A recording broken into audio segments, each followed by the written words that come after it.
Welcome to the NORR program. I'm Silvio Baldessera, Chair Emeritus of NORR, founder of NORR, and your host. NORR is a continuing education program founded 17 years ago with three main goals: to teach, learn, improve, and to do that continuously. The program relies on bringing the best guest speakers in three series: architecture, engineering, and masters. Each of the NORR virtual sessions since 2020 have been recorded and are available on NORR YouTube for global access. Welcome to the 14 NORR office staff and invited guests. Welcome to the students from the 16 schools of architecture in Canada, the US, and the UK. In 2023, David Chipperfield was awarded the Pritzker Prize. Commenting on his win, David said, and I will quote, "I take this award as an encouragement to continue to direct my attention not only to the substance of architecture and its meaning, but also to the contribution that we can make as architects to address the existential challenges of climate change and societal inequality. We know that as architects, we can have a more prominent and engaged role in creating not only a more beautiful world, but a fairer and more sustainable one too. We must rise to this challenge to embrace this responsibility with vision and courage." David Chipperfield studied architecture at the Kingston School of Art and the Architectural Association School of Architecture in London. He worked for Douglas Stephen, Richard Rogers, and Norman Foster before founding his own practice in 1985, and today has 5 offices in London, Berlin, Milan, Shanghai, and Santiago de Compostela. David is a member of the Royal Institute of British Architects, an honorary fellow of the American Institute of Architects. He has a knighthood for services to architecture in the UK and Germany. In 2011, he received the RIBA Royal Gold Medal. He was appointed a member of the Order of the UK's Champions of Honor in 2021, Commander of Spain's Orden Bill Isabella de Católica, and in 2023 he was selected laureate for the Pritzker Architecture Prize. In addition to design work, David has taught and lectured at schools of architecture worldwide. In 2017, he founded Fundación RIA, a private nonprofit entity that works towards meaningful economic, environmental, and cultural development in Galicia, Spain. David has published numerous books and articles and was the 2020 editor of Italian design magazine, Domus. We are proud today to have David with us to talk about the title of this presentation, The Responsibilities of Practice. I hand this over now to David Chipperfield. Silvio, thank you very much. Thank you for that very generous introduction, and thank you for inviting me to talk to you today. And I'm happy to contribute to this series of lectures and the initiative that you have promoted. As you well know, we're working with NORR on the Ottawa Parliamentary Precinct project. As you said, I was last year honored to receive the Pritzker Prize. And on the occasion of the award, I delivered a lecture at the National Technical University in Athens. I took the opportunity not only to try to reflect on my own work, but to consider the evolving position of the profession, the position of the architect, and the role of architecture. Forgive me for recycling this lecture, but I've adjusted a bit, but essentially I want to talk about the same themes. The ceremony of the lecture of the prize was in Athens. Obviously, in itself, a wonderful location, and the ceremony itself and the dinner was spectacular. But it also accidentally and rather fortuitously coincided that 2 or 3 months earlier, we recently won the competition for the remodeling and extension of the National Archaeological Museum, which is the image you're seeing now, and which we are beginning to work on the planning stage in these months. The location of my talk in Athens was in the very room where 90 years before, in August 1933, a group of international architects presented the conclusions of the 4th International Congress of Modern Architecture, colloquially known as SIAM. All of us architects are very familiar with that, especially my generation. The group of architects, including Le Corbusier, Siegfried Gideon, Karl Moser, Cornelius van Esteren, and Joseph Louis Sert, amongst many others, presented their ideas for housing in the city. Having conducted conferences and meetings on board the boat SS Patris as it sailed from Marseille to Athens for the conference, it arrived in Athens on the 3rd of August. The group of architects held an exhibition at the National Technical University, where, as I said, coincidentally, my lecture was being given, which is why it was a sort of nice coincidence. They presented ideas and proposals about planning and what they termed the functional city. The purpose of their conference was a consideration of the city motivated by concerns of poor living conditions and planning chaos. The conclusions of their conference were presented and published as the now famous Charter of Athens.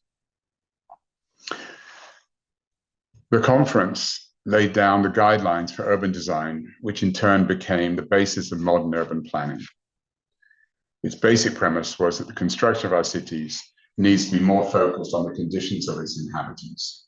It emphasized the importance of good living conditions, specifying the best parts of the city should be reserved for housing, with an emphasis on open and green spaces and on sunlight. They understood the need for planning strategies to deal with the difficulties of the contemporary city, which suffered from a deep segregation between the rich areas and slum housing. 90 years later, we can lament the fact that the commitment that those architects had to the importance of urban planning, a discipline that at the time didn't exist, has in a way come and gone. The reasons they defined it necessary have not disappeared, however, and we find ourselves again needing more than ever the sort of planning structures that they proposed and were in many places put in place, in order that we can confront the environmental issues of our own times. In hindsight, we know that their ideas were often naive and misdirected and often abused. And the failures of post-war planning became part of the justification for abandoning the ideas of urban planning in favor of a more flexible approach to planning control. In the absence of any meaningful and considered coordinating visions about urban planning and the presence of the growing dominance of investment and land value, the presence of architecture has become one of individual initiatives and has tended towards concerns of form making more than place making. Our environment, the ones that we build now, is the consequence of commercial and political pressures, while we as architects have been left to try to influence it through practice itself, project by project, attempting to impose values that might be independent of the purely expedient. We now begin to understand the need to find ways that the way we build, who we build for, where we build, and why we build should make more contribution to both our environment and to our ideas of society.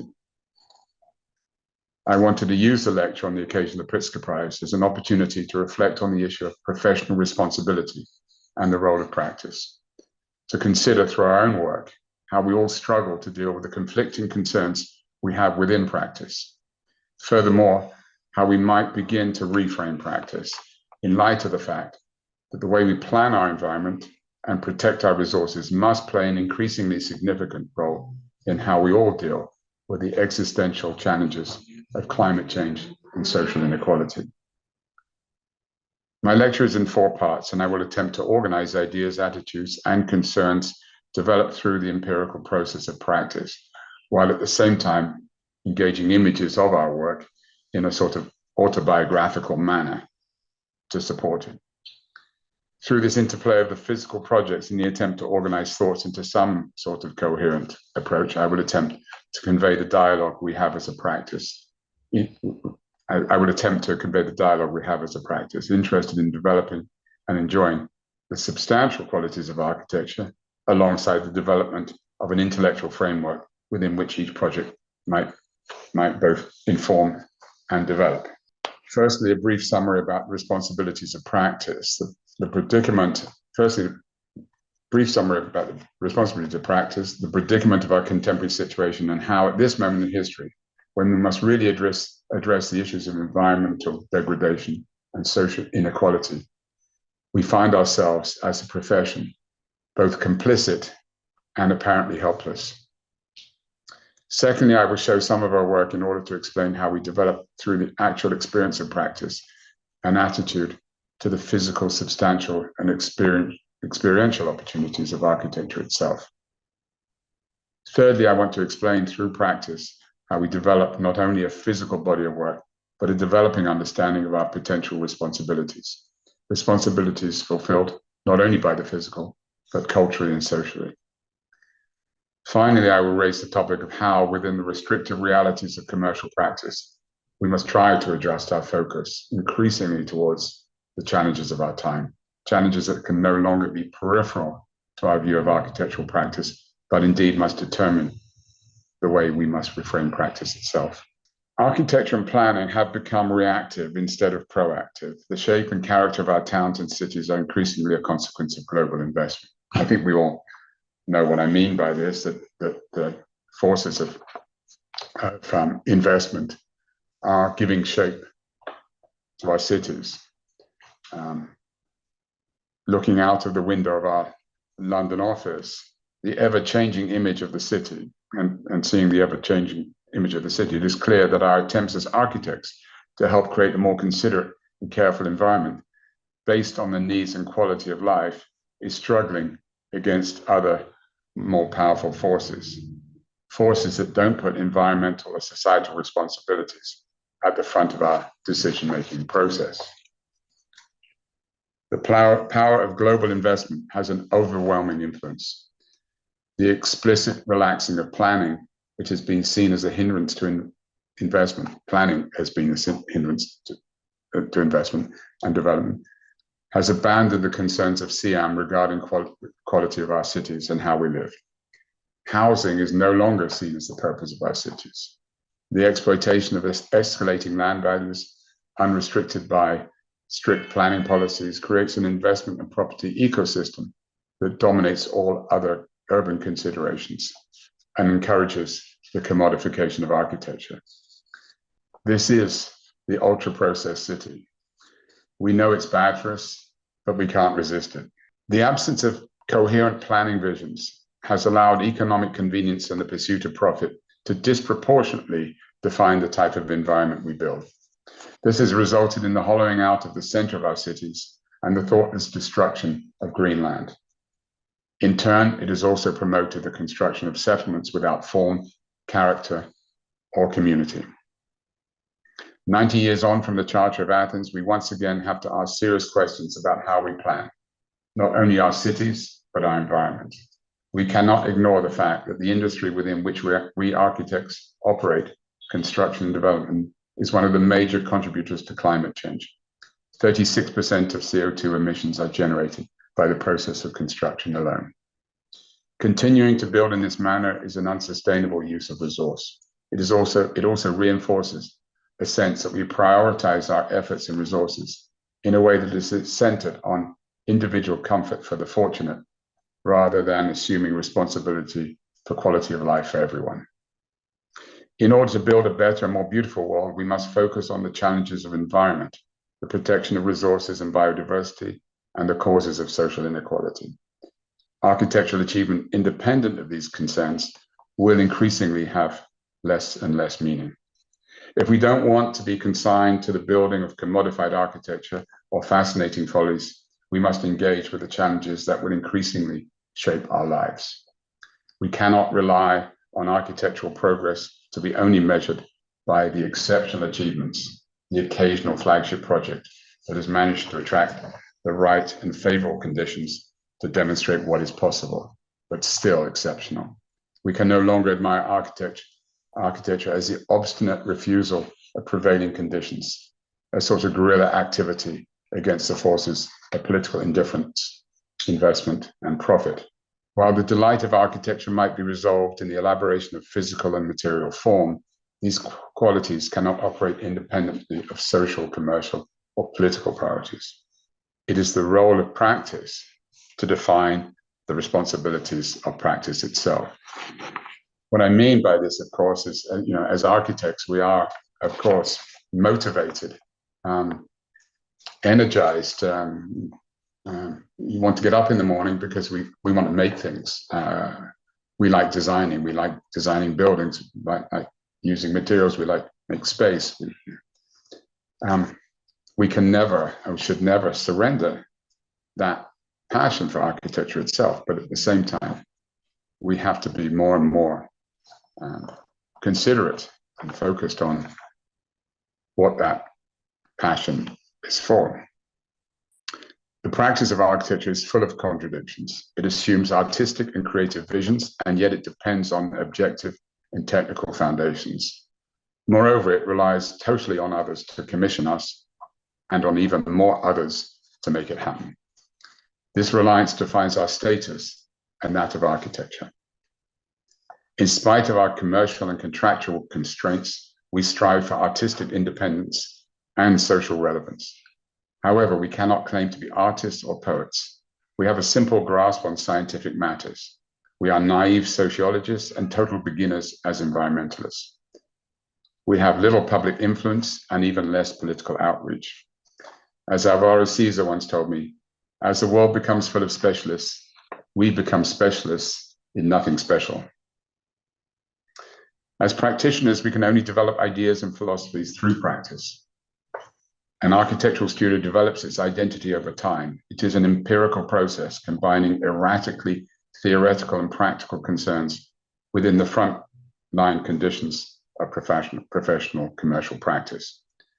Practice does not operate independently. It is not only highly collaborative, it is highly susceptible. This dependence is both its weakness and its strength. Ideas are not possible without engagement and common purpose. As architects, we are trained to design buildings, but we're also trained to believe that design is about solving problems.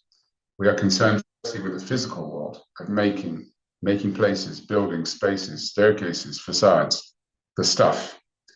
This is what excites us. We also need to develop concerns about what this stuff does or can do, its purpose.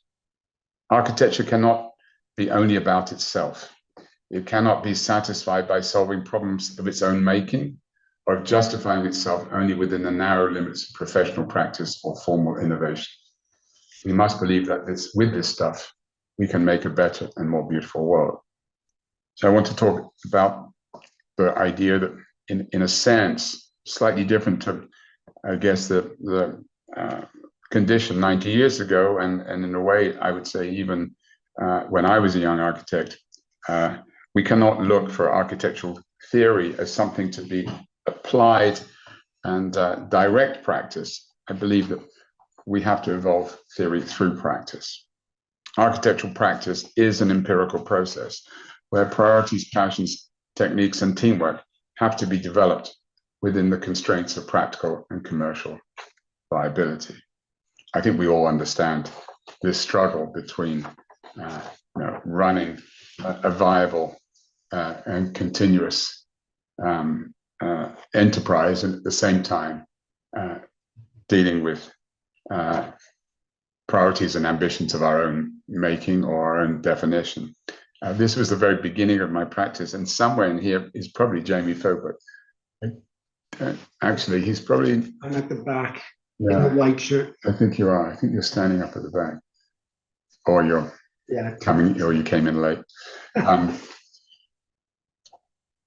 This was our first, not our first studio, but first proper studio. In spite of preparation, training, education, and all other influences, architectural practice is above all empirical. As in our daily lives, we need to negotiate between the theoretical and the practical, between what we would like and what we can achieve, and then how we might set about to achieve it. In order to establish an office, we must be entrepreneurs and philosophers, inventing our product while defining our beliefs.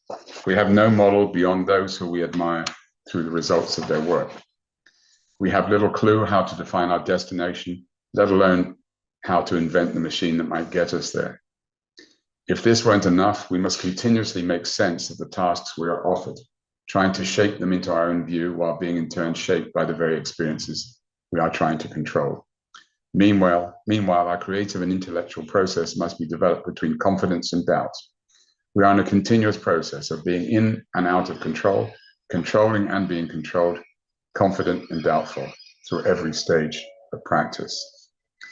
The emphasis of my lecture is directed towards the importance of critical practice, that is, to challenge established priorities through practice. Only through critical practice can we learn to better define our responsibilities. If we want architecture to be meaningful, especially at a time when we can see that the design of our physical environment carries significant consequence, then the definition of our responsibilities, beyond that of being creatively artistic, is a matter of urgency. This requires us as a profession to challenge the wider limits within which we practice, and not only to satisfy ourselves with innovative form making. Theory and practice are dynamic partners in design, neither leading but ideally one informing the other. It is easy to develop theory without practice and practice without theory. Unlike the post-war generation that had trained me, I'm sorry, this is a bit autobiographical, but in a way it's sort of what formed my attitudes, I guess. Unlike the post-war generation that trained me, the professional prospects of my generation in the UK were quite limited. We emerged from architectural education at the beginning of the 1980s. Not only was there a financial recession, but modernism itself was deeply unpopular. The government of Margaret Thatcher was dismantling the public sector and all the planning infrastructure that went with it. In our fledgling office, we found ourselves designing lots of small projects such as shop interiors and the remodeling of private apartments. I think all architects know this phase of development. Through these small projects, we learned the satisfaction of finding qualities in how something was realized, in material and making. We also discovered that while discussions with clients that centered on taste and visual appearance were emotional and rather unsatisfactory, we found a more comfortable common language in the consideration of material and physical qualities. Working on these projects created a sort of intellectual anxiety that making nice small-scale interventions and interiors didn't seem to be sufficient. We therefore took any opportunity, however unrealistic, to design buildings. The slightest mention of a possible project was sufficient for us to go into full design mode, normally without commission and subsidized by the more reliable income from designing shops. This was project as an example. In an attempt to try to define the aspirations of practice beyond the frustrating limitations imposed by the commercial realities and struggles, I published our work not as a commercial brochure, but as a book of essays, embedding built and unbuilt projects into a series of texts in an attempt to create a vision for the practice of architecture. The essential premise of the book was that in a postmodern environment, we shouldn't find solace in architectural language, but in architectural substance, the material, the spatial, the physical. Most importantly, I tried to explicitly elevate the rather modest circumstances of our own practice into a more theoretical context, trying to demonstrate that theory comes out of practice and good practice depends on reflective vision.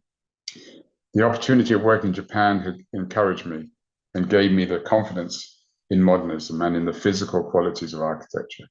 We transferred these ideas based on a sort of Japanese modern minimalism inspired by Tado Ando, into many semi-theoretical projects that have had real clients, but with limited reality of being built. We're talking about the late 80s, early 90s. There were no competitions in the UK at the time, so we began to participate in European competitions. During these years of so-called Mani Puliti in Italy, we managed to win 3 major competitions that gave us the opportunity to consider how ideas might be developed in the context of larger scale projects. These competitions gave us the opportunity to develop a discussion within the studio and to encourage us to begin to try to tackle larger tasks. We shouldn't underestimate the importance of physical and spatial potential of architecture. It is our evidence. It is the thing which motivates us. When we lose confidence in the experiential and the substantial, we tend to substitute with image and impression. This is something which I'm sort of concerned with. That I think we have seen, certainly during my lifetime, a sort of de-skilling and a growing, in a way, slightly disinterest in the real making. This goes along with, in a way, the de-risking of the construction site, the making the construction, making construction more reliable, and in a way taking away the reliable and therefore to some degree the more handmade and the more, let's call them, unreliable qualities that architecture has always had. The completed projects that held together the book that I wrote, Theoretical Practice, were all in Japan. The opportunity to work there came through commissions for the fashion designer Issey Miyake. These projects not only helped establish the office, but working in Japan was also a formative experience. I found inspiration in Japan and confirmation of what I had already valued, a celebration of the experiential, of the physical, the substantial, of ritual and the making of normal things special, making things important. I found a common perspective and connection. I was fortunate to be encouraged not only by Issey Miyake, but my Pritzker colleagues later, Tado Ando, who encouraged me and helped me on several projects, and the late Arate Zosaki, who became a friend and inspiration. Working in Britain on small projects gave the opportunity to reinforce the emphasis of the importance of the physical and elevating the normal, inherent, but often underestimated aspects of architectural practice. My experience in Japan, as well as the influence of other architects who we admired, encouraged the emphasis and importance of trying to give physical presence to every project. This actually was Jamie Fobert's project in the office. He was project architect, and it was a wonderful project that we built for the photographer Nick Knight, who we later built some other things for. The premise that I elaborated in Theoretical Practice, that architecture should heighten the experiential qualities of building, material, space, and light, guided many of the early projects that tried to make these physical qualities explicit, and continues to be a concern in all of our work.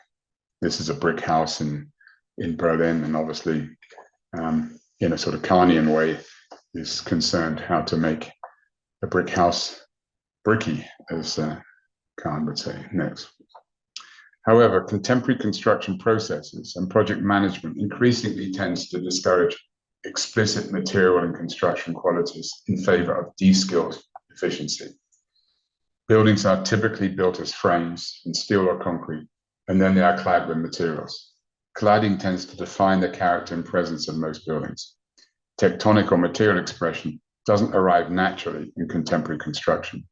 Therefore, we have to work hard to impose those concerns in a way that can be engaged into the construction process in a meaningful and realistic and commercial manner. The physical presence of any building cannot be given only by its material substance, however. It must support and be supported by the other decisions and ideas of the project. However, it can give strength and clarity. its material resonance is part of the building's ability to communicate and is part of its generosity. This is the place we most enjoy as architects, close to what I call the stuff. We enjoy material realization as part of the idea, stimulating and stimulated by the idea itself, but also creating its ability to be understood and enjoyed. I think this is something that I think I'm very interested in, that I don't believe that material and construction and tectonics is an obsession only of architects, but I think it actually is to do with the reception that people understand qualities of buildings through their physical qualities, not just their visual ones. It is more comfortable realizing construction and material ideas on a smaller scale. As projects get larger and project management, logistics, and project realization and client decision-making become more complicated, we need to work harder to find material ideas that don't necessarily rely on craftsmanship, but still maintain an idea of physicality and presence. In projects such as this social housing complex in Madrid, we needed to find a low-cost solution that nevertheless gave buildings an identity and character. Here we developed a cladding system that assumed the familiar qualities of terracotta and brick while responding to the restraints and the severe financial limits of the project. I make this plea about materiality, about tectonics, about substance, because I feel that there is a danger that form and image have become more important than substance and experience.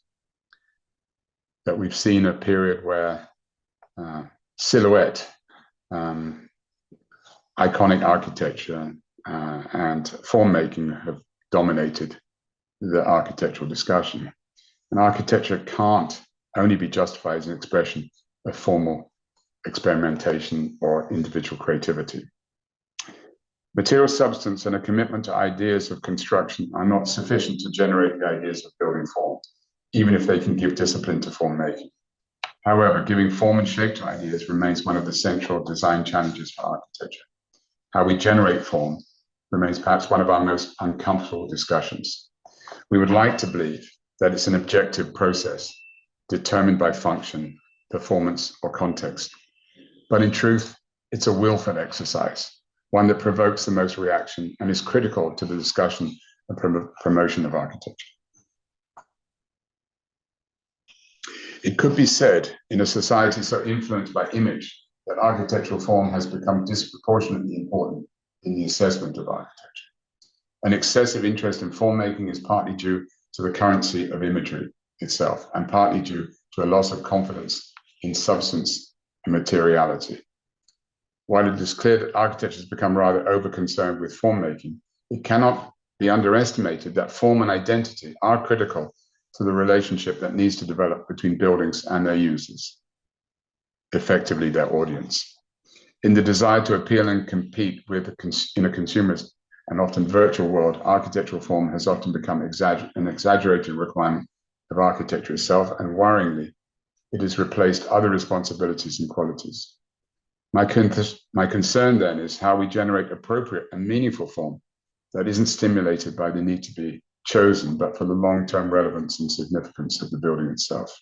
The design for the River and Rowing Museum in Henley-on-Thames was a formative experience. It was, in fact, our first real standalone building in the UK.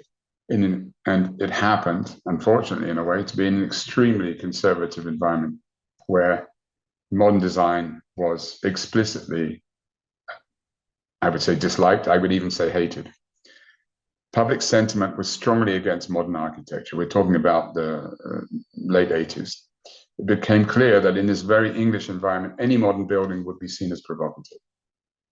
I realized that we needed to adopt this resistance, the resistance of the community, as part of our consideration, not to ignore it. I had been trained in the tenets of modernism that tended to be opposed to traditional form and enjoyed instead plastic composition, invariably indifferent to material expression. However, the need for dialogue with local resistance didn't seem unreasonable to me as a young architect. A familiar silhouette and the use of wood cladding reassured the community, and the planners. The result was enthusiastically and surprisingly popular, proving that it's possible to negotiate a way through the animosity and the distance that the profession seemed to have created for itself. The other lesson of the Henley Project was that, contrary to ideas of modernism that insisted that we needed new forms for a new architecture and a new society, architecture's relationship with society depends on its ability to be read and absorbed to attract affection. Being suspicious of unnecessary gesture and increasingly concerned about the need for architecture to compete, we find comfort looking for ideas. I'm talking about our office, find comfort looking for ideas and clues in the place, in context. Even and perhaps especially if the context is historically sensitive. In fact, the restrictive and heightened concern makes the dialogue more interesting and meaningful. This is a project we did in Innsbruck, in Maria Theresienstrasse, in a very sensitive historical area. The concerns that I describe all center on the idea that we want buildings to belong, to find ideas and strategies, interpretations of program and organization that directs formal organizational material and representational ideas towards the idea that the building belongs to that place. By belonging, it contributes, and by contributing, it assumes meaning. And by assuming meaning, it becomes capable of receiving affection.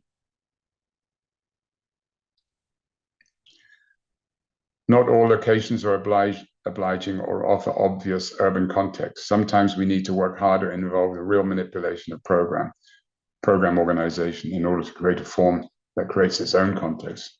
Form doesn't follow function, only because functional performance is never objectively described. Purpose is a better place to start.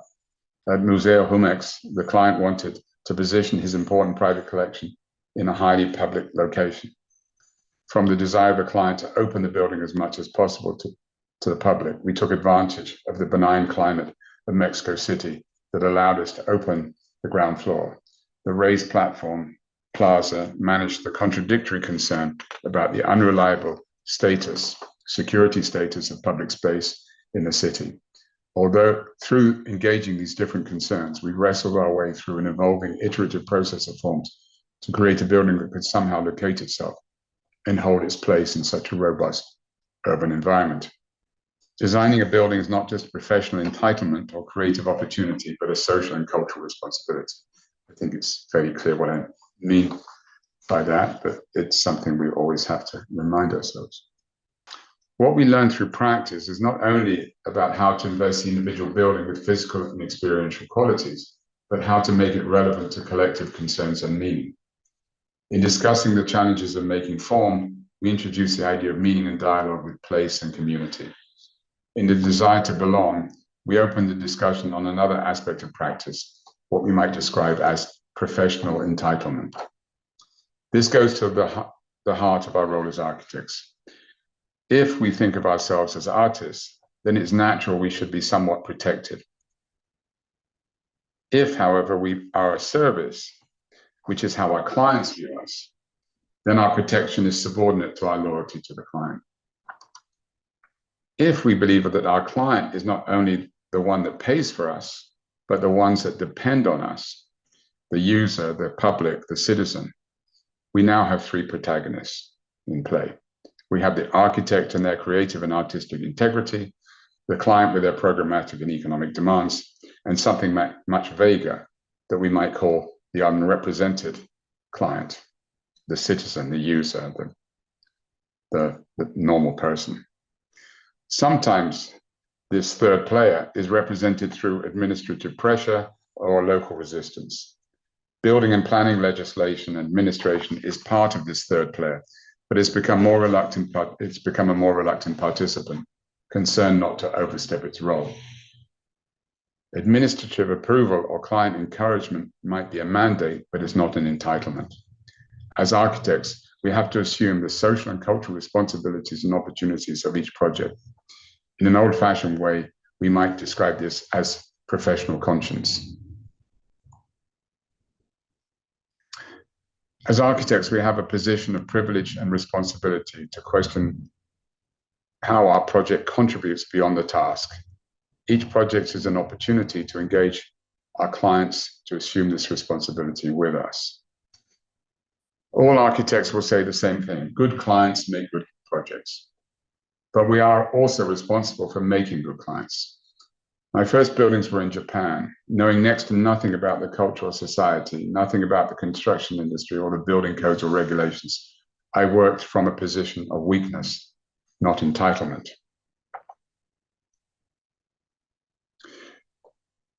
Assuming this position of unentitlement, if we can call it that, was important, I think, and has instructed our general attitude towards architecture. The experience was formative, and given that so much of my work has been in other people's cities, these concerns never went away. You have no real right to work in someone else's city, in somebody else's culture. The operation of architecture might be underpinned as a commercial one, but it cannot be seen as an exercise in trading, nor is the product an export, as it is not autonomous, but defined by its physical and social context, not by the identity of the architect. It must be seen not only as a commercial opportunity, but as a cultural one, an opportunity for cross-cultural dialogue, encouraged by the pragmatics of the situation, producing under the best conditions something that is not possible without this stimulating cultural predicament. Working in Japan and Korea forced us to develop an approach based on a certain openness, one that not only tries to understand the limits, administrative, operation, and cultural, but also the unique possibilities.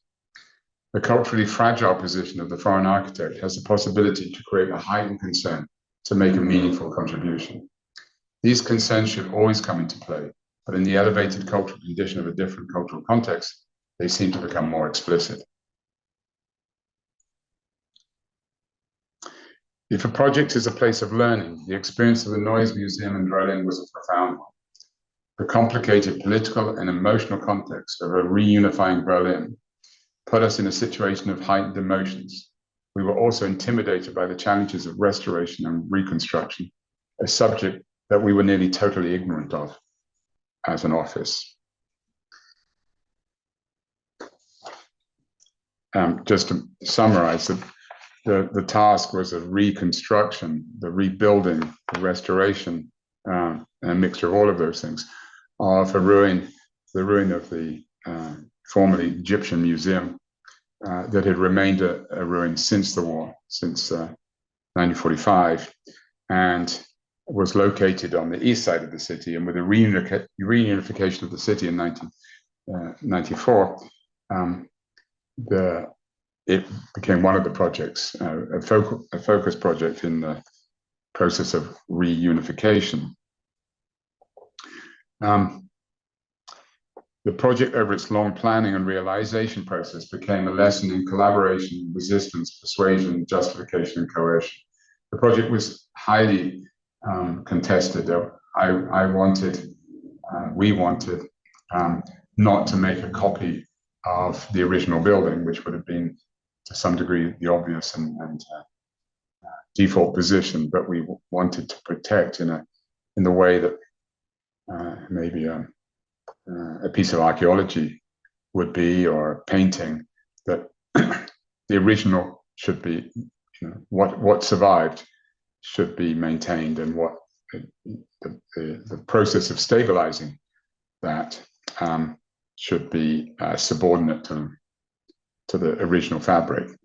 That's much easier if you're talking about a painting, and more complicated if you're talking about a building, and much more complicated if you're talking about a building within the political climate of a reunifying Germany.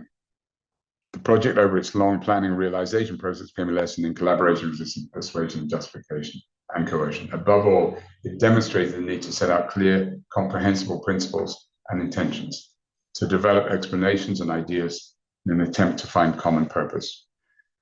This page of a newspaper it came out on the day of the reopening of the building after 12 years of the project. There was a 6-hour queue in bad weather, and TV cameras were there, obviously newspapers were there, and the staff were primed beforehand, and I didn't know this, for the fact that there might be demonstrations within the building itself because the building was so emotionally charged and had so much meaning. Luckily for us, it was well received, and the people they interviewed here on the newspaper were all quite positive. The Noise Museum project forced us to engage different opinions, different concerns and priorities into a general approach. It taught us how to turn the process itself into one that celebrated discussion and even confrontation. For everyone involved, not only the design team, but the client, curators, project managers, administrators, conservationists, historians, and planners, this experience was an extremely positive one. The result depended not on the architects as visionaries or creative geniuses, but as the formulators of physical, organizational, intellectual, and aesthetic opportunities, the coordinators of process and resolution. The projects of the Museum Island and the subsequent project to renovate the National Gallery of Mies van der Rohe convinced us of the importance of collaborative process. It taught us that trust is fundamental and that we are part of the trust negotiation. We must become reliable and therefore must relax formal preconceptions in the desire to fulfill ideas that make sense to everyone, not just the architect. I think this is something we suffer as a profession, that often we insist on ideas without explaining why those ideas are relevant. And we use the aura of being an artist to justify those decisions towards new ways of practice. We have to evolve new ways of practice, looking beyond established professional structures in order to better focus on the common good. I've tried to describe how our practice has been determined not only by intention, but probably even more by experience. And through practice, we have tried to find ways of resolving the general distrust and detachment of the profession. I believe this detachment has also affected the profession's own strategies and justifications to deal with this increasingly isolated situation. Deprived of social trust, the rivalrous environment of architectural practice has become not just professionally competitive, but tends to encourage architects to distinguish themselves and their work from one another, emphasizing the individualistic and spectacular, and thus eroding even more the idea of collective and societal purpose. When I was asked when I was asked to be director of the Biennale, I rejected the notion that the Biennale should just be a sort of showroom of talent, where every architect was, as it were, showing their trade, as typically happened, and in a way continuing this sort of rivalrous and competitive attitude that we unfortunately have to work within. Instead, my idea was to say, in order for us to find a better relationship with society, perhaps we have to stop promoting ourselves individually and talking about what we collectively offer to society. And that's why I was interested in the title Common Ground, and I invited people to show work that demonstrated a commonality, either within the profession with other professionals, or the contribution towards, we might call, the common good. Next, please. In this process itself, I had to coordinate, and with my team, we had to coordinate, I think, 122 architects. You can imagine that these are quite opinionated people. So even in itself, it was a confusing and difficult process. This was one of my sketches, identifying where everybody might go. And I found it the other day. It was a very early layout of the Corderia. Next, please. When I was asked to be director of the 2012 Biennale, I used the opportunity to highlight the individualistic and competitive nature of the profession. By insisting that contributors address the topic of common ground, I wanted us to consider not what separates us or identifies our individual positions, but what unites us, what we share. I wanted us to consider this not only within the profession, but also in terms of the profession's relationship with society.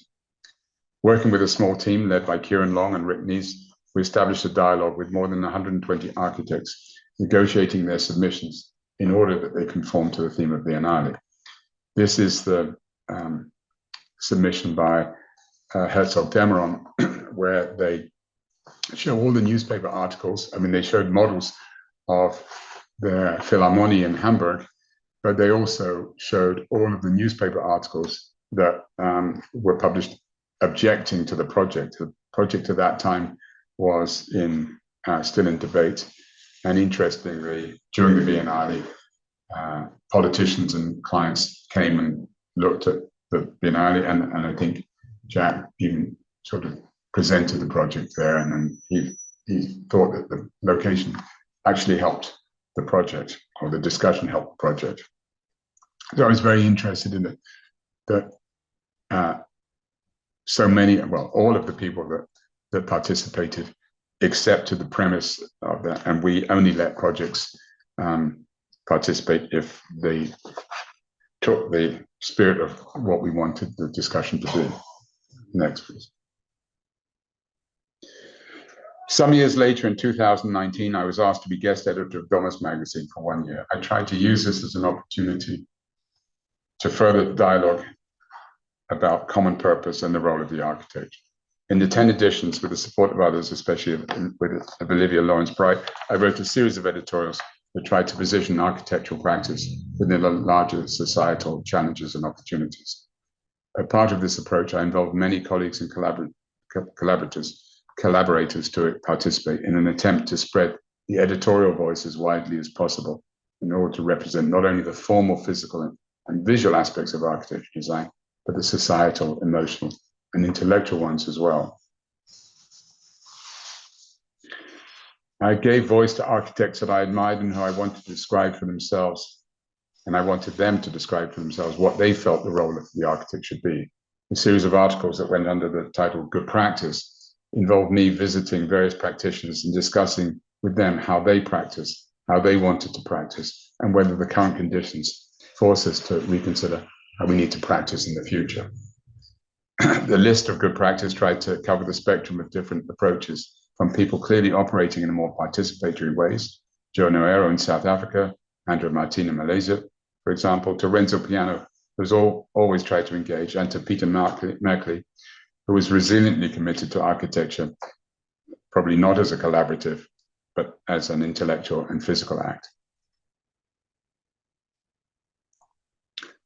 On my visits, I included Francis Carré and Anne Lacaton and Jean-Philippe Vassal, none of them who had received the Pritzker by then. I was reassured through all the discussions and through all the articles I commissioned, contributions made, there was indeed a growing professional awareness and concern about the changing role of architecture. Facing the crisis of climate change, shortage of resource, and loss of biodiversity, architectural practice is on the front line of developing strategies and processes. While I'm reassured that the profession is taking the issues of climate change and inequality seriously, it is not clear to any of us in practice how to shift commercial practice with the urgency that is required. Like so many other architectural practices, we are trying as fast as possible to understand how we might adapt our own design process to properly engage the issues of sustainability. By now, we've all understood that we need to influence primary decisions, not superficial ones, only regarding materials and energy. We're all discovering that a real commitment to engaging these issues requires a significant change in architectural practice, affecting the whole process of participation and collaboration. We need the participation of clients to commit in a meaningful way to new considerations. We need a design process where decisions are evaluated, not only visually or functionally, but informed and assessed in terms of material, carbon, and energy, and by biodiversity implications. Most importantly, we need this information to be a dynamic part of the design process, guiding strategic decisions not just as remedial mitigation. Design itself and even aesthetic judgment will be influenced by the integrity of the design process. Process must engage the idea of real participation and understanding between planners, clients, architects, engineers, and consultants and contractors. It needs us to create a sort of process that should have already been in place for this. Creating this new design ecosystem will be the biggest challenge because we have so effectively created distance and layers between the different players.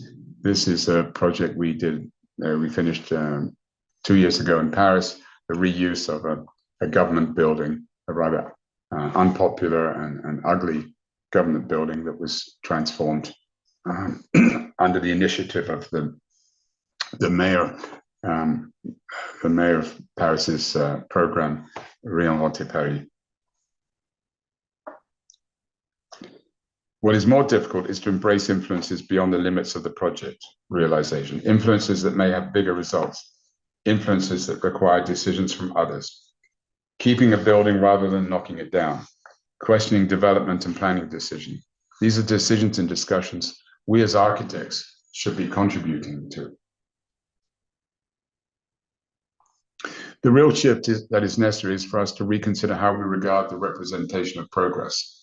All creative processes strive for progress. As we survey the realities of progress and confront the need to distinguish the benefits and the casualties of progress, we must reassess what progress looks like.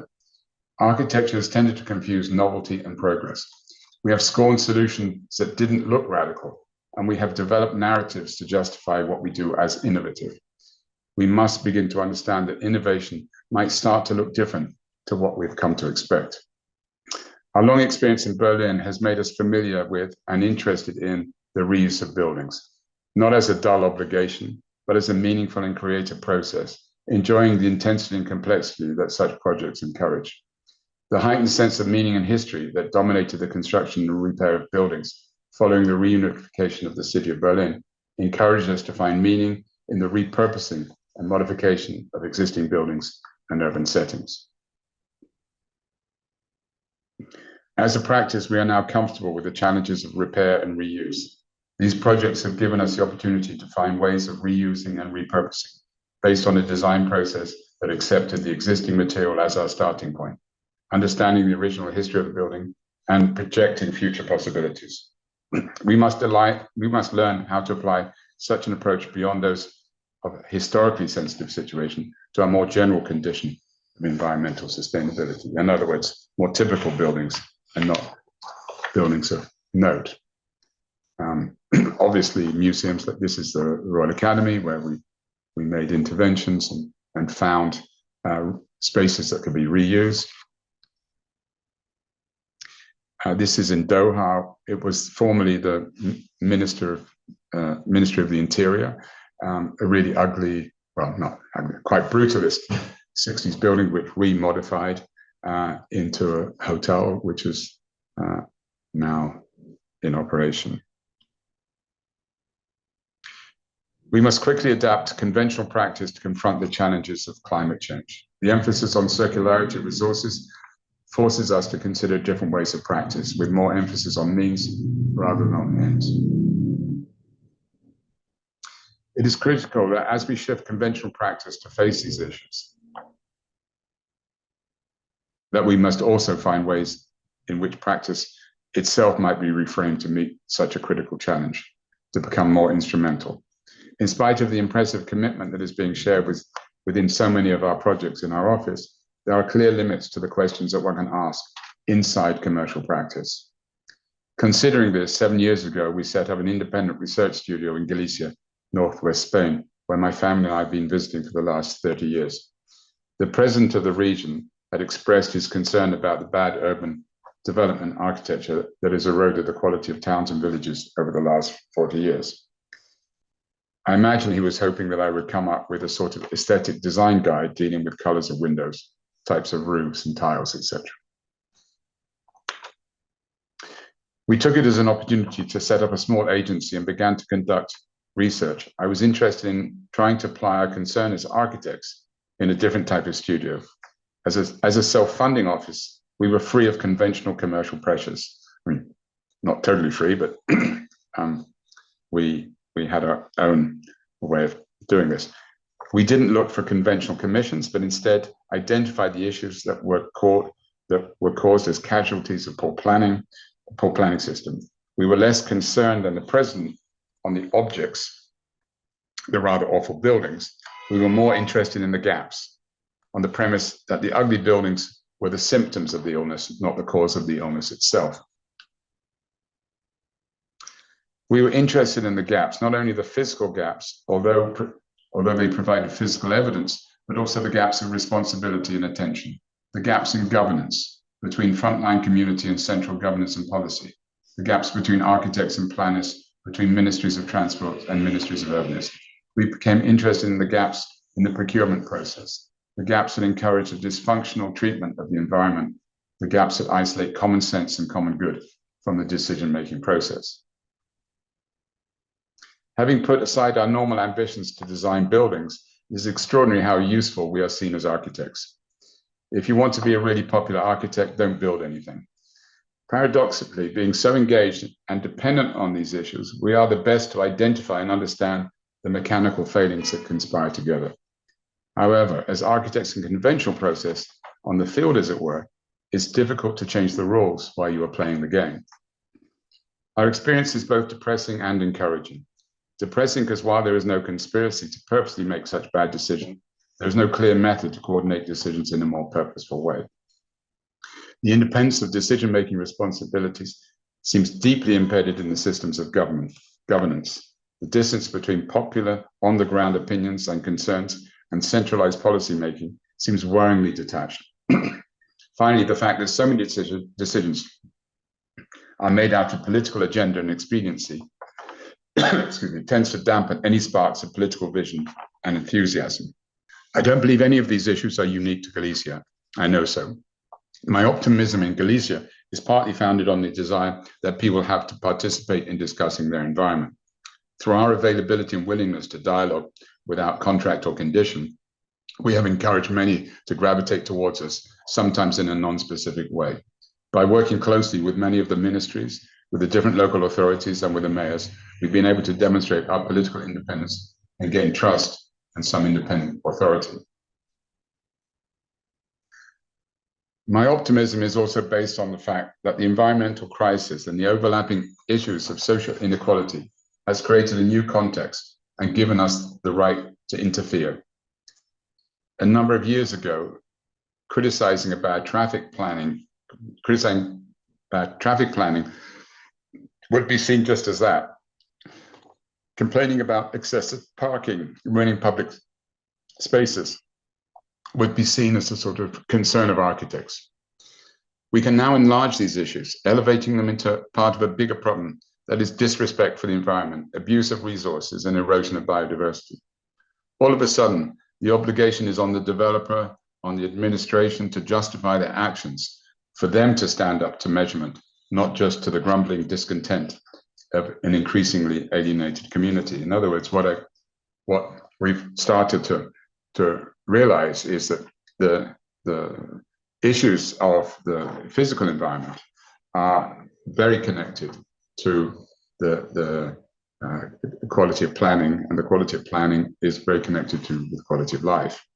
The projects I just showed were projects we're doing on public transportation connected to reducing traffic in villages, trying to get rid of parking and slowing traffic, looking for alternatives. So we've realized that in order to have effect on improving villages, that it's not a matter of just the architecture.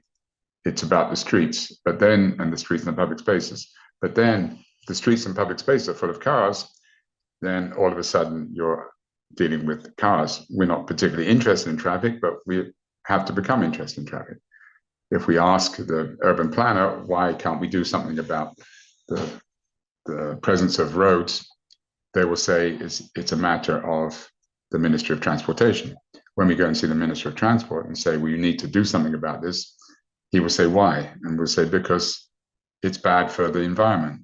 And then he will say, that's not my concern. My concern is traffic. So you discover that it's only when you can bring these issues together. And I think the only people that are interested in bringing these things together is architects, because we know what the payoff can be. Establishing collaboration agreements with many of the ministries and with the universities of La Coruña and Santiago, with the Regional Chamber of Architects, and with all sectors of the community. We're trying to combine frontline experience with a strategic overview. At the same time, we are trying to encourage a stronger and more meaningful engagement of the architectural community, identifying the problems of quality and procurement of public works, the failing competition system, and the isolation of architects and planners. We are designing competition structures more than entering them. So one of the things that's happened with my studio in the last 7 years, we've been approached many times whether we couldn't participate in a project or a competition, or could we not do it. Instead, what we have done each time is to offer ourselves to the client and organize competitions by writing the brief, because most of the time the competitions are so poorly organized. The questions haven't been posed properly. And all of us at Architects know how hopeless winning a badly considered competition is. We've started to believe as architects practicing, and I've had to persuade a team of young, enthusiastic, and very talented architects that work for me not to design buildings, but design competitions, amongst other things. After 7 years, we do now, in fact, have a studio centered on issues of environment and planning, focused on the built environment and inevitably related to concern about the natural environment, which increasingly includes the productive landscape within the Galician context. Our operative structure is highly particular to the Galician situation, but I'm convinced that we are dealing with universal issues that are relevant beyond the provincial and reasonable conditions of Galicia. Finally, all decisions return to the challenges, not only of what we should be doing, but to how to do it, to governance itself. If we believe that the first responsibility of architecture is to improve quality of life through the way we develop and protect our environment, and through securing our physical environment as one that promotes individual security and community, then we need to find different routes to the rather clumsy, heavy-footed path we've been following. Our experience in Galicia convinces me that an honest appeal to common sense and common interest concerning the physical environment is more easily explained than many other issues that affect the quality of our lives. Everyone responds to the improvement of our physical environment if it has been carefully considered, carefully explained, and carefully executed as a genuine contribution to the common good. This is probably one of the smallest projects I've done for a long time, but I would say one of the most satisfying. We contributed our own professional expertise to this community, which and the Port Authority, who were remodeling the public space, or had proposed to remodel the public space. And we tried to execute this project. It's a tiny project, which was to re-establish the relationship between the village and the water, which is why it's there, try to reorganize traffic, and try to regenerate public space itself. An extremely modest and in a way unimportant project in many ways, but one that came out of applying professional ideas and thoughts and concerns within the politics and the issues of community. We had to deal with the regional government, with the local administration, with the mayor, with the Ports Authority, with the owners of the bars, with all of the people that live in the village, etc., etc. It was a huge amount of work from that point of view, but it became a participatory project. And as you can see from these images, something which seems to have a certain meaning for the community. Towards an architecture agency and engagement, I'm sorry, I'm nearly finished. Meaning and beauty, non-rivalrous and for the common good. I mean, I think I've made these points now quite clearly that I think there are attitudes and issues that we have to deal within our profession, the mechanisms that are within our profession, which I term as rivalrous, in the sense that we are forced, as it were, to win work against each other, and that in a way already divides us as a profession that essentially imagines themselves. We imagine ourselves as being contributors to the common good. Next. In trying to make sense of my own experience and the cumulative works of the office, I've tried to explain how the condition of practice has helped us understand its limits. And while we in practice find ways of operating, we have found that our professional position has become predominantly reactive. At a time when where our focus needs to be increasingly engaged in issues of environment and society, we realize we've given away our position of authority and of trust. We must find ways of earning this back. No one is going to give it to us. I'm convinced that the current situation provides us with the incentive and the mandate to realign priorities in order to more seriously confront our changing contemporary challenges, and puts so much emphasis on environmental issues, both from a perspective of sustainability and social inequality. In this shift, I believe we must find opportunities of becoming more engaged with the processes that embed our actions within a larger decision-making framework. We have to develop new relationships with those that are responsible for policy and administration, as well as those who represent the real concerns of the community in its different forms. In this realignment, we must question the rivalrous nature of our own profession that tends to put us in competition with one another rather than emphasize our common purpose and shared responsibility. It is a struggle for us architects to display equal obsessions in making things and our concern for what and who we make them for. I maintain a deep confidence in the physical, the world of things that exists without need of complicated narrative of justification. I hold a sort of animistic faith in the physical that obviously starts with the natural world and its extraordinary beauty. I continue to be moved, perhaps more than ever, by the marks that civilization has made on our world that make it a more beautiful and better place. On the other hand, we must increasingly disapprove of those marks that we make that not only don't aspire to improving our situation, but rather degrade it, either environmentally or societally. We must become increasingly committed to the idea that architecture has purpose and that the architectural community can play a bigger role in the way we plan our future. If we are really convinced that architecture is important, we must prove it by defining a more instrumental role for ourselves. Unlike our predecessors who gathered in Athens 90 years ago, we don't have to invent visions of a brave new world, but rather to secure and protect the one we have. Thank you.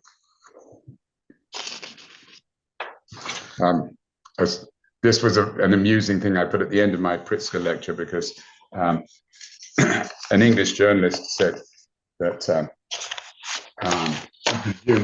we run a small bar in our village, and he said, I presume everybody would be very excited in our bar. I said, nobody in Galicia would know what the Pritzker was. In reality, within an hour of the announcement, teams of Galician and Spanish film crews and newspapers were at the bar, whereas the BBC, I don't think mentioned it. So I found it rather touching that and maybe reinforcing what I've tried to say is that the work that we're doing most recently in Galicia doesn't have great architectural presence, but there's a reassuring resonance that comes from participating in the community.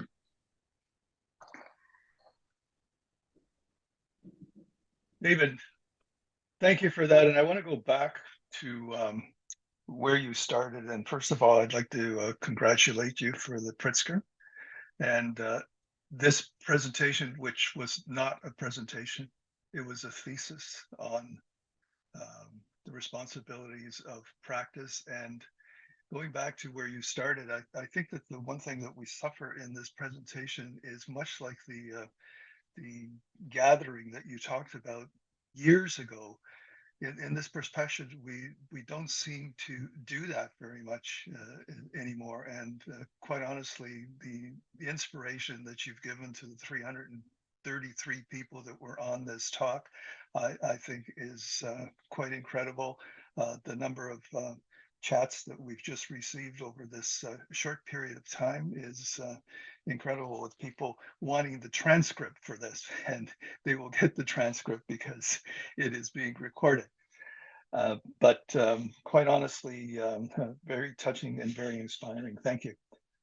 I am going to ask someone that's sitting directly across from you to turn on his camera, and while I introduce him, it is Jamie Fulbert, who is a London-based architect and designer. Jamie was born in the city of Kingston in Canada. He graduated in architecture from the University of Toronto. He started his career in 1988 working for David Chipperfield's Architects for 8 years before establishing Jamie Fulbert Architects in 1996. Since then, Jamie and his team have consistently produced innovative and inspiring architecture in projects ranging from individual houses to high-quality retail and significant public buildings for the arts, including the recently completed National Portrait Gallery in London. Completed projects include major extensions to Kettle's Yard in Cambridge and Tate Street Ives in Cornwall, which in 2018 won the Art Fund Museum of the Year and was shortlisted for the Reba Sterling Prize. Current projects include the redevelopment of the Royal Observatory in Greenwich. Jamie lectures and teaches widely and has a deep involvement in the arts. He is chair trustee of the Architecture Foundation and a trustee of the Camden Arts Centre. He was appointed CBE in the Queen's New Year honors in 2020. Welcome, Jamie. Jamie, we can't hear you or David. I think the microphones need to be turned on. Christina or yeah. I see. Okay. Great. Can you hear me now? Yes, we can. Perfect. Loud and lovely. So I wanted to start, David, with an observation about how agile you are as an architect. And I was thinking as you were going through this and having heard you speak about it before, that when you were confronted with the English condition in those early years, and you were sort of almost forced to go to Japan to find work in a place where we didn't at that point understand engineering and earthquakes, and then very quickly moved to Germany. This idea of having to move from various conditions at a really quite rapid pace kind of meant that you were very open as you moved around. We had to be. And it almost formulated who you are as an architect, I think. That ability to find yourself in a new condition and adjust, which probably puts you in a good place to adjust to the climate crisis. And in a way, this idea of combining theory with practice, my memory of you as an architect is that you were extraordinarily intuitive in your work. And in a way, I think it was a kind of cumulative intuition gained through a very rich cultural life. And I don't think you really speak about that. And it's about a cultural life interested in reading, in art, in literature, as all good architects are. But that it's, you mentioned your accumulation of projects influencing the way you work. I think there's much more interesting about accumulating culture as you at the same time become an architect, and that you so much of what you learn in other forms of art, in music and in poetry and in literature, you bring in intuitively to your architecture, which isn't really theory, or is it?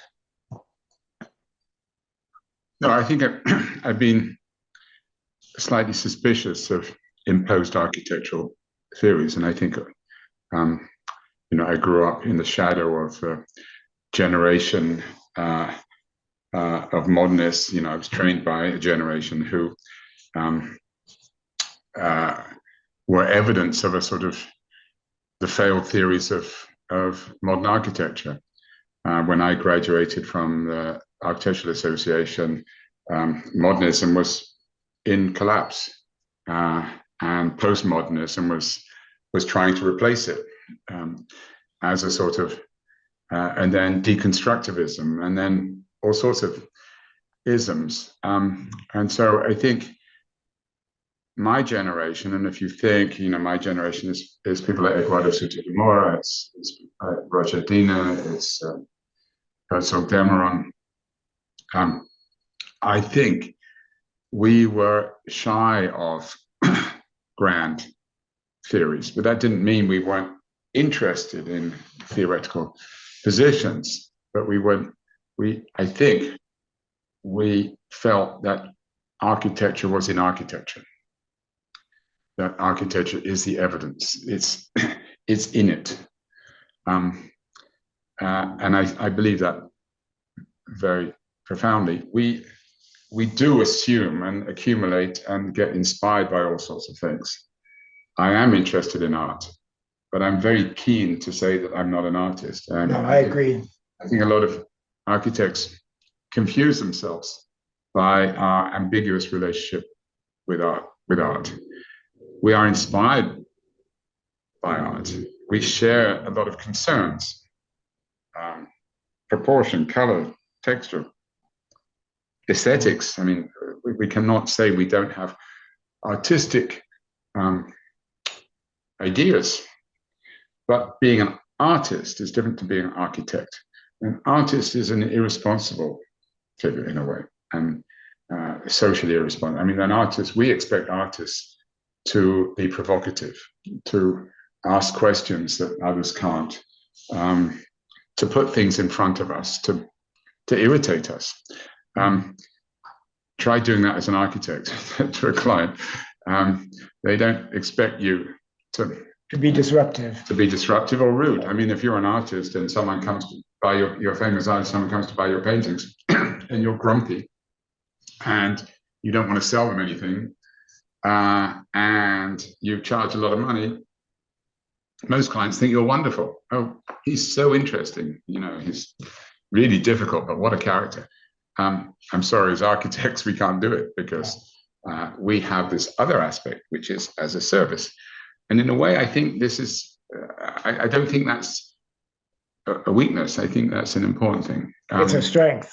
I think it can be a strength, but just also finishing some of your questions, I think that the fact that I had to always to find myself in other places, first of all, as you say, in Japan for 5 or 6 years, then a lot in Italy, a lot in Germany, and everywhere. Even in Ottawa. Even now in Ottawa, in the middle of America, 2 projects in Iowa, for heaven's sake. So lots of different. I think it forced me to think about how to ground our work, literally. And I think that's the things that you talk about, the sort of intuitive thing and the intellectual things, I think were given shape by this notion of what I tried to say at one point, a lack of entitlement. I think if you're an architect, you're trained for 7 years and you work in your own city, you come out of architecture with a certain sense of entitlement. And quite rightly so, in a way. I mean, if you're a doctor, you expect people to listen to what you say. I was very surprised at having graduated as an architect, thinking that architects were there for the common good, just to realize that no one trusted us. And I think maybe it was because I, graduated in a very fragile moment, which was the early 80s when Margaret Thatcher was dismantling society in general terms. Prince Charles was leading the attack on modernism. On monstrous carbuncles. And monstrous carbuncles, and the general population in England were just so disparaging about modern architecture because the evidence that modern architecture had left in England, as students, we went to Paris and looked at the work, or South France, looked at the work of Corbusier, we went to nice little projects. But if people lived in Sheffield, or they lived in Camden, Elephant and Castle, they didn't really see Yeah. Why would you possibly think modern architecture was good? So that's why I think, the evidence of architecture, the meaningfulness of our relationship with community, and architecture that tries to ground itself not only physically but culturally and societally. And maybe because I was always in another, I was at their behest. It's very difficult to turn up in Des Moines, Iowa, with an attitude of arrogance about knowing what or in Kyoto, or in Seoul, or in Dusseldorf, or Berlin, or Mexico. Even more in East Berlin at that one moment. Yeah. I mean, one of the things you said in the lecture was that how we generate form is still the most uncomfortable aspect of being an architect. I experience this myself. It's where you feel like you're being willful, and where you're pretending to be an artist, or where you're in danger of being willful. And yet, I think in what you demonstrate in your projects is that form is an incredibly important part of how people, react. You talk about you want people to have a response to your work, and you learn this from the River Rowing Museum that you need them to respond in order for the building to succeed in that community. And I was interested about why you thought this was. Do you still feel uncomfortable making form after all this? Absolutely, I think we all do. Yeah. But so should you do. And of course, we all grew up with books like Architecture Without Architects. We all know the charms of vernacular architecture.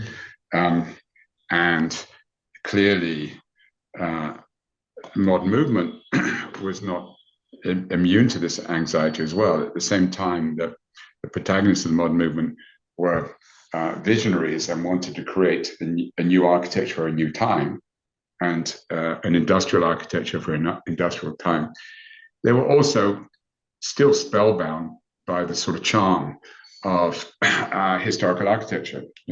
All of them were posing on the Acropolis. For instance. Who wouldn't love the Acropolis? For instance, but even vernacular architecture. And so, and the idea of community and all these things. So there's always been this. And then, of course, in their insecurity, the architects of the modern movement invented this phrase, form follows function, as if you could find a shortcut justification of form making. I had the privilege of working for Norman Foster and Richard Rogers, and it was very interesting how sort of nearly like technical determinism became a new form maker. In other words, if Richard Rogers took me around the Pompidou Center in construction and then explained that if you want the free clear span, you need deep beams. If you want to make the beams shallower, you could bend them, you could pull them down. In order to do that, you need these Gerberettes that will go around the columns and create that, and then you need this fan. You could explain the whole thing. So the idea was that this somehow was an inevitable result, but it was only an inevitable result of a series of starting points that you set. No one said you couldn't put a column in the middle of the building, for instance. So it was an ideological thing. So everybody always looks for reason, and then we have contextualism, which is also, trying to find, I grew up, in a way after after modernism, sort of while everybody was looking for direction, and people like Raphael Monel, Alvaro Siza, and people like this were giving us an idea that maybe context, the importance of the city, could be a way of locating architecture and giving you an idea of form. I believe that, but it still doesn't tell you what to do. It only works when the form that you're in is something you have some sympathy for. It doesn't always work if the But even if you are in a street which has an enormous history, like Innsbruck, doesn't necessarily say what you do. You say, "Oh, what I do But what it does tell you is that take the context seriously, and as it were, dig for ideas more than land them. So I do think architectural ideas have to be, as it were, exposed more than landed. I think that's true. I've always loved the way Caesar quite likes kind of what would be considered an ugly context. Yeah. And kind of accepts that context in a way quite generously, doesn't try and block Yeah, it he takes everything as a clue. as a clue, but it allows it to form. Yeah. David, just to pick up on something that you said earlier. So, you started your career with, Richard Rogers, Norman Foster. Can you talk a little bit about, and more importantly, with the students that we have from the 16 schools of architecture that are on the line in their career? And I think Jamie, to a certain extent, went through the same thing, where starting with you, and then developing his own career. About and certainly the talk today was quite an inspiring talk about someone that has had quite a career in of his own, about that whole transition and what you go through and how you find what's right for you as an architect, and how you can affect the environment, especially where you're at right now, and sort of and how students need to really shape their own future, because I think that's with a lot of students, they're whether they're in first year or fifth year, they're struggling with where am I going to be, and what's my direction, which office should I go and work for, because it's a tough one, and you've lectured, and Yeah, what goes on. I know where you're getting at this, and I think it's important, and I think it's actually I think there's a very interesting moment now. I would say that the sort of architectural ecology, which is schools of architecture, architecture magazines, the architectural practice that feeds off of all of these, the whole competition system. You could live in that ecology and hardly ever go out, in some ways. I've seen students, in a way, really get intimidated by, which architect to copy, which school they should go to, what type of architecture should, and we are slightly guilty for making a sort of sealed community. I taught at Yale, and I did visiting professorships in Yale, and I've also Harvard and many other schools. But I would say my experience in American schools was that there was an extremely high level of articulate debate and conversation, of intellectual reference, of precedent of them, and of course extremely talented and bright students. So you get a very intense climate in a school of architecture, which is quite exciting, I must say. On the other hand, when you go out, you leave the Yale building, Rudolph's, and actually New Haven isn't too bad itself, but you walk around, a typical American city, it's pretty awful. And you say, so what happened between that room where there was so much intelligence, so much articulate discussion about, because if you sat in that room, you think, wow, these architects are amazing. If you hadn't been out of that room, you think, well, I'm desperate to get out there, because it must be, what these guys do must be amazing. And then you get out there and think, hang on, where does all that go? Where's it gone? And I don't think we're going to have patience for that much more, in a sense. I think that, I think we've lost our patience a long time ago, but the concerns of climate change, the concerns of social inequality, concerns that we can no longer see as consequential to our discussions about architecture in this rarefied way, will now dominate. And that's what I've been trying to say in a way, that if we don't make ourselves relevant, we become irrelevant. And in order to become relevant, we have to point our tools, our intelligence, our concerns towards shared issues, not professional issues, coming up with a nice image that can be published on the front of a magazine. I mean, that was my generation. Sorry, guys, that's over.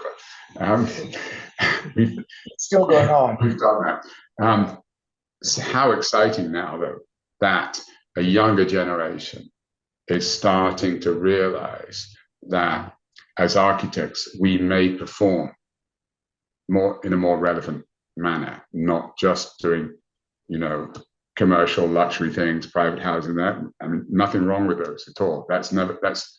And all of us are hypocritical. I'm a total hypocrite in this. My office is doing conventional commercial practice as well as trying to do other things. But I find it very reassuring that, in Galicia, my young architects there who haven't designed a bench in 7 years, have nothing more than that, are motivated by being engaged in issues of directing and protecting, having an influence on the built and natural environment, from a position of being architects and planners, but using different tools and having different effect. And I find it very reassuring that they are, I kept feeling guilty that, sorry guys, I know you're architects, but I think this is more important. And they're saying, yeah, of course it is.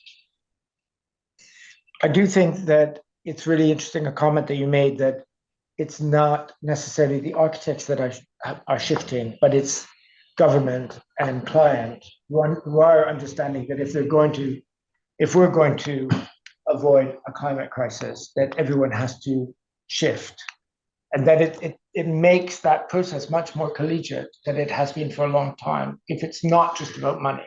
But they won't shift unless we help them shift.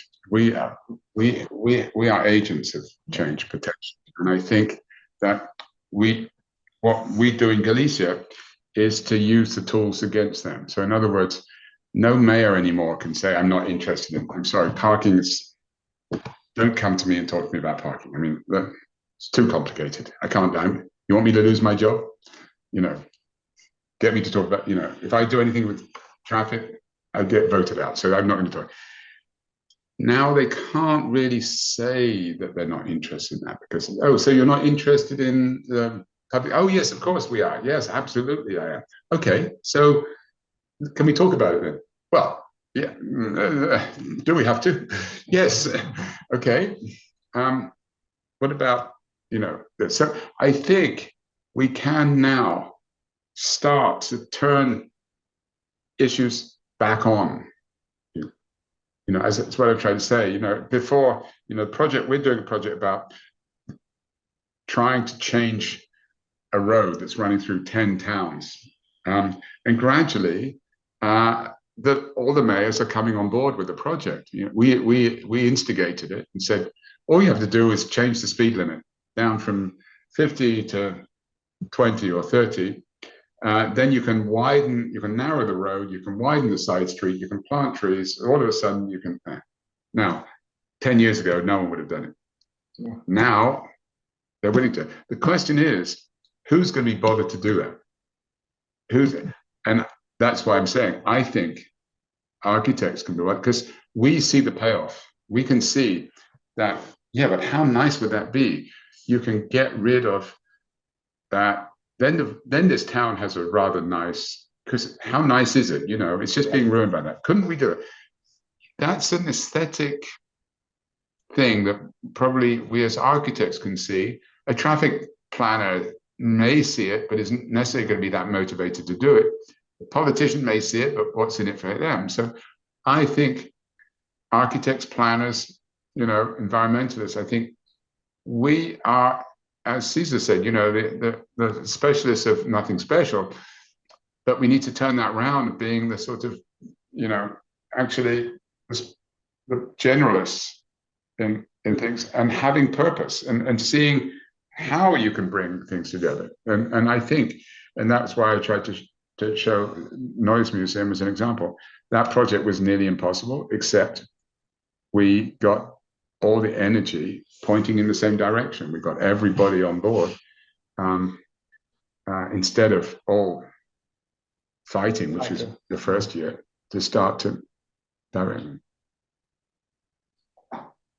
Yeah, I would agree with you, David. I think that the architect does have a role. It takes a little bit more work to do, but there are possibilities of changing government's mind, and it probably is a lot easier to do it from the bottom up as opposed to going right to the top and having the people at the top change their mind, because that's probably the most difficult thing. But what we've managed to do in Galicia is go to front line and then have access to policy. So we are writing policy for the regional government. But the reason that we're allowed to write policy is because we've had 7 years on the front line. But going back to your question that you raised in a way, where does this put a young architect? What do young architects who I'm hoping to talk to in a conversation like this, how does that help them? Because, as I said before, the route to being an architect is not a very clear one. It's not like you can say, oh, you know what, I really like what he's saying.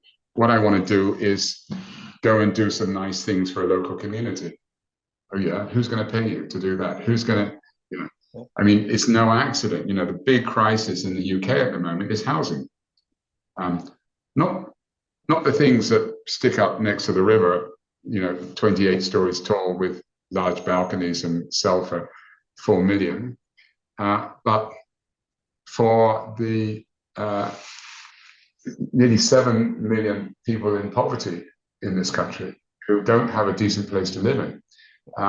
Now, why are we not dealing with that? We're not dealing with that because there isn't an economy, because we are developer-led economy now, and culture. There is no money in making so-called affordable housing, which is a sort of weird title in the first place, social housing. So everybody in England now, we realize that we have a huge problem with social housing. The politicians getting ready for next election are all tiptoeing around it and trying to poke this animal with a stick, and seeing how serious they have to get. But how do we as architects say, yeah, absolutely, we should be building social housing? I would love to do social housing, but no one builds it because, and they certainly wouldn't go to an architect to do it because, so how do we get higher up the upstream to influence? I don't think it's these decisions.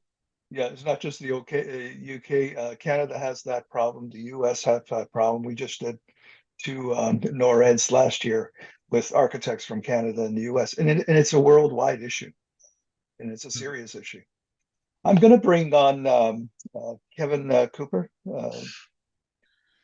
from our Glasgow office. Kevin is a director in the NORR Glasgow office, and he has been looking at the questions from the audience, and he's going to join us and bring some of those questions on.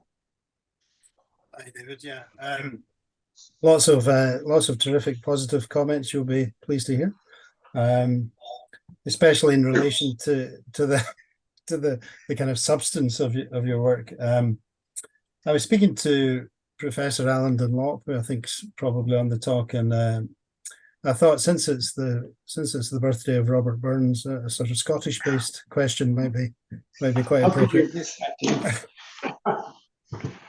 Haggis afterwards. Alan makes the point that the News Museum is quite rightly, lauded as a really excellent example of the sort of restoration and revitalization of an existing sort of world-class building. And as you know, here in Glasgow, we've got our own world-class building, which is Macintosh's Glasgow School of Art.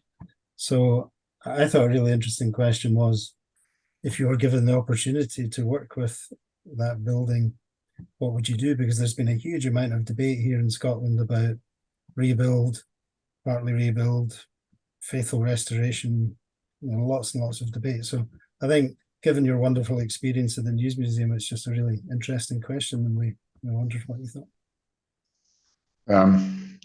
Yeah, I mean, a terrible tragedy, and I think it's yeah, really sad.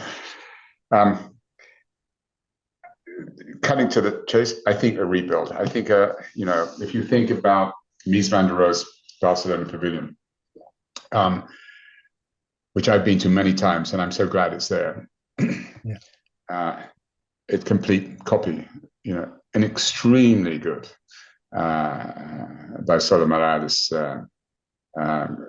copy, historically correct, very precise, and because there's so little left of the Glasgow School, it requires enormous scholarship and diligence to do such thing, and I'm sorry to say, an enormous amount of money.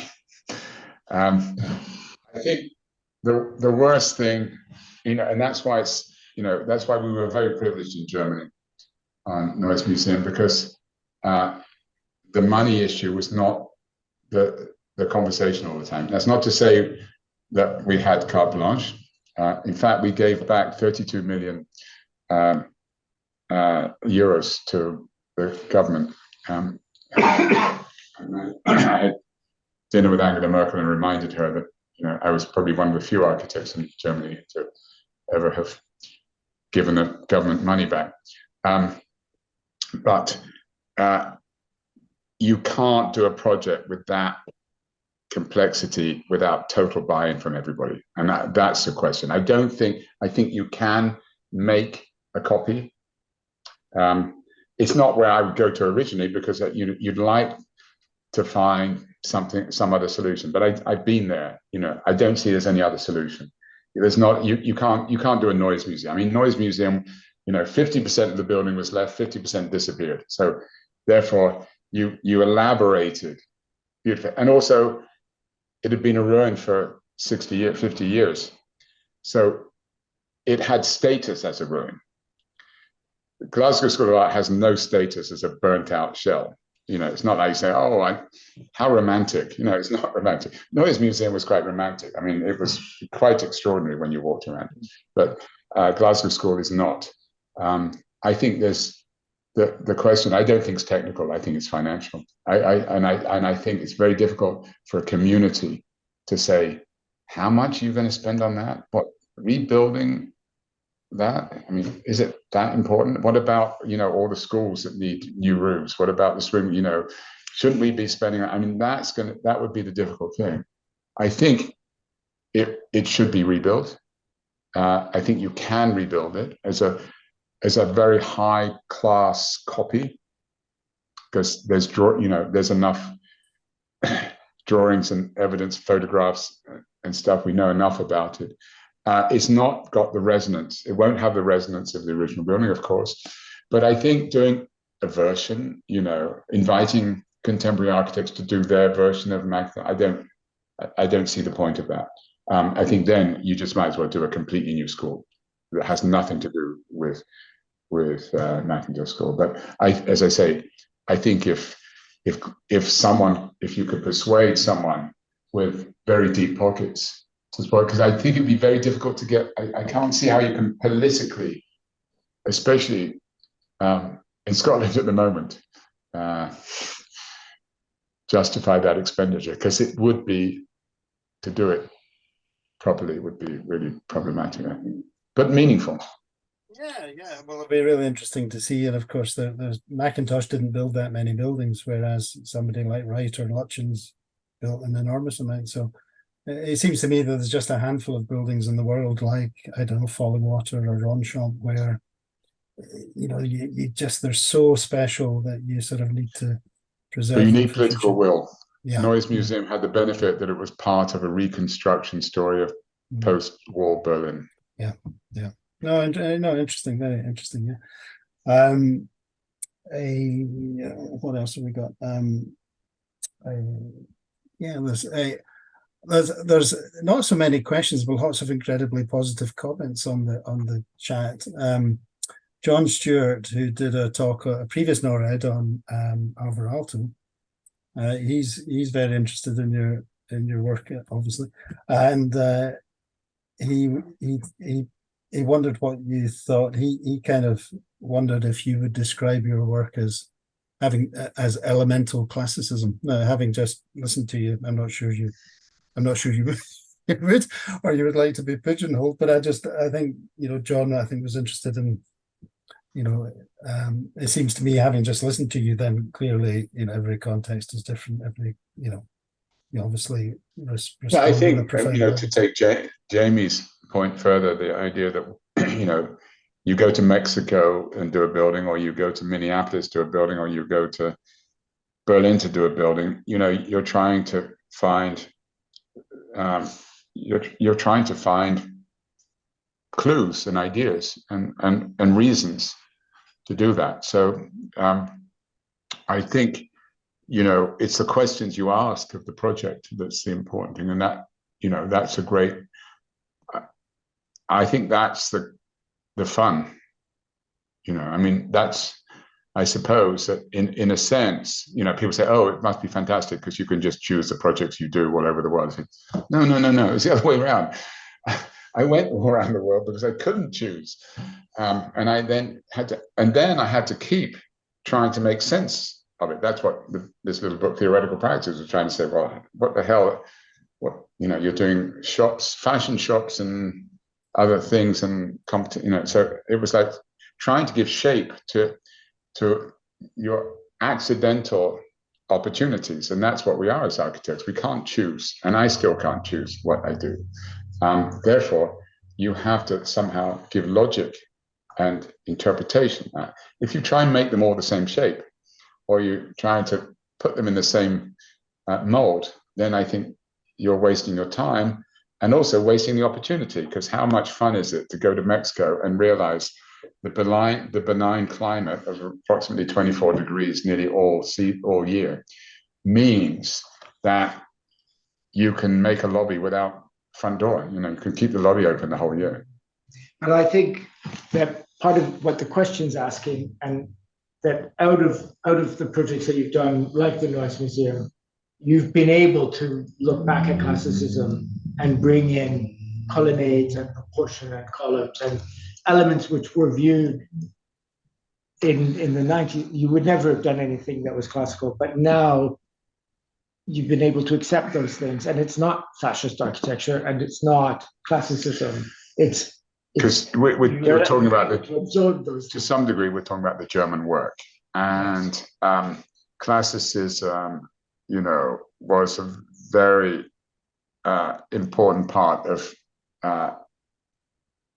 18th, 19th, early 20th century architectural culture in Germany. Even Mies, to some degree, Mies would claim to be part of that tradition. So our work in Germany very many times gravitated towards a solution rather within that tradition. And the first building we did in that way was the Literature Museum in Marburg. And it was a competition, which we lost, actually. We only got second prize. And then we heard that there was some grumbling and dissatisfaction. And someone from my office, Sasha Schwartz, went to the exhibition of the entries, and the director came up to him and said, "Are you from Chipperfield's office?" And he said, "Yeah, well, we'd like to talk to you." And we went and had the meeting, and they said, "Well, look, most of us wanted your project, but we have a problem, and we don't know how to describe it. And because we made this colonnaded temple that sat above on a sort of base above the valley." And I said, "You think it's fascist, don't you?" He said, "Oh yeah, thank you for saying that. I didn't know how to bring this up." So this was 20 years ago, So, and he said, "Yes. And in Germany we can't use, don't know whether you know that, but we can't use rows of columns anymore because of the fact that classicism was appropriated by the Nazis. And it was a really interesting discussion about whether we couldn't have classicism back. Can we have our ball back, please, mister? Hitler did not own it. And actually, we were given the project. Partly because I said they're not really columns, they're just skinny frames. Of course, there were columns, and it was a temple. And actually, it was the first time that post-war, if you think, and this was southern Germany, so you think about all the importance of deconstructivism in architecture in southern Germany after the war, that was all about trying not to have things lining up because they didn't, it looked authoritarian. That's why Scharoun was such an important architect for post-war Germany, because he showed an organic architecture instead of an architecture that looked of authority. So it was a very interesting discussion, and in a way, it probably took an Englishman to be able to do it. But there's certainly, as Jamie says, there is a sort of classicism that came out of some of those projects because the context was very much there. Silver, is that Yeah, I think we're good. I think we're close to we're just over the 2 hours. So thank you, Kevin, with the questions. I want to thank Jamie for being on this and being part of this. And Jamie, I hope to see you in Toronto next time. Come to next Toronto. time. Really, thank you for being part of this. You have to see some of Jamie's work here. It's very good. As I said to we're Jamie, proud of the buildings we do, but we're also proud of some of the architects that we produced as well. I talked to Jamie the other day about it, and I'm quite impressed with his work just by looking at it on the internet. It's and people that are on should take a look at Jamie's work because it's quite impressive as well. But Jamie, we should get together for sure. David, this was inspiring. It's a NORR ed that had the largest attendance that we've ever had, and I'm not surprised about that. But I think that the session itself is one that it was quite moving, and it sets a new standard for our NORR ed, and it's one that I think that people will go back and listen to it word for word because it was well curated. It wasn't just a presentation, but the whole inspiration of the responsibilities of architects is in this one very important, and I want to sincerely thank you for doing this. So, and I hope to see you in Ottawa. I'm going to be there soon, I hope. Okay. Yes, more. Great. Thank you very much. Thank you all, and for those that are on the line, we'll see you on in a month from now. And this session will be on NORR Ed YouTube in David Chipperfield's name in a week. Thank you all. Bye. Thank you very much. Thanks, David. Bye-bye.